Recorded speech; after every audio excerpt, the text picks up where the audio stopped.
Financial freedom অথবা financial freedom আপনারা যেটাই বলেন, এই ফ্রিডমটা হাসিল করার জন্য আপনার কি করতে হবে? আমি যেহেতু ইউনিভার্সিটি স্টুডেন্ট, আমি আমার কনটেক্সটেই বলি।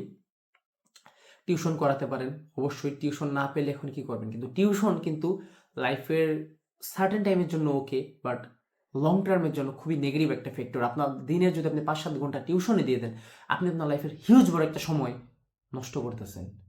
কারণ আপনি কিভাবে পড়াতে হয়, মেন্টরশিপ কিভাবে করতে হয়, 1 বছর পড়ালেই আপনি মোর দেন না।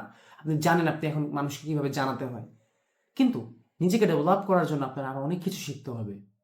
শুধু টিউশন করে যে আর্নিংটা আসে, এখন আমার মতো যাদের অর্থের সমস্যা আছে তাদেরকে এটা কন্টিনিউ করতেই হবে। কিন্তু যাদের অর্থের সমস্যা নেই, চেষ্টা করবেন 6টা মাস হলো টিউশন করাতে। দেন মানুষকে মেন্টরশিপ আপনি শিখে গেছেন।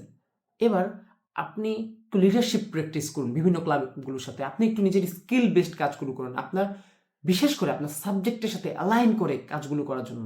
এখন যদি আপনার মনে হয় আপনি মিস্টেক করে মানে যেটা সবাই বলে যে ভাই আমার সাবজেক্ট আমার মিস্টেক, বাট যদি আপনার মনে হয় যে আপনি মিস্টেক করে ফেলেছেন আপনার সাবজেক্ট নিয়ে, আপনার হয়তো আপনি ফার্মেসিতে আছেন কিন্তু আপনার মার্কেটিংটা খুব ভালো লাগতেছে, আপনি এই ফিল্ডে আসা কিছুই না, আসতেই পারেন আপনি চাইলে। জাস্ট এনাফ নলেজ গ্যাদার করতে হবে, আপনাকে এনাফ স্পোক পারসন হইতে হবে, আপনার এনাফ এনথুজিয়াজম থেকে শুরু করে মানুষ, you get the rest, right? অথবা এখন আপনি সায়েন্সের ফিল্ডে যেতে চান, বাংলাদেশে ভাই মাইনা নিবে না এটা একটা সমস্যা।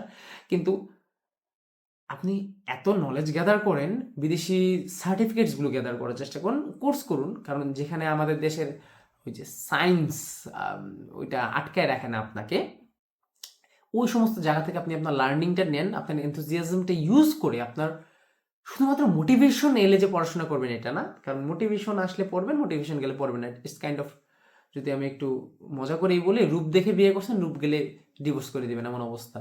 সো এমনটা করা যাবে না। আপনাকে অবশ্যই নিজের ডোপামিনকে কন্ট্রোলে আনতে হবে। আপনাকে আনতে হবে একটা ডিসিপ্লিন লাইফস্টাইলে, যেখানে আপনার বোরিং লাগুক আর ডোপামিন আসুক বা না আসুক, আপনার একটা নির্দিষ্ট টাইম আছে, আপনি সেখানে কাজ করবেন।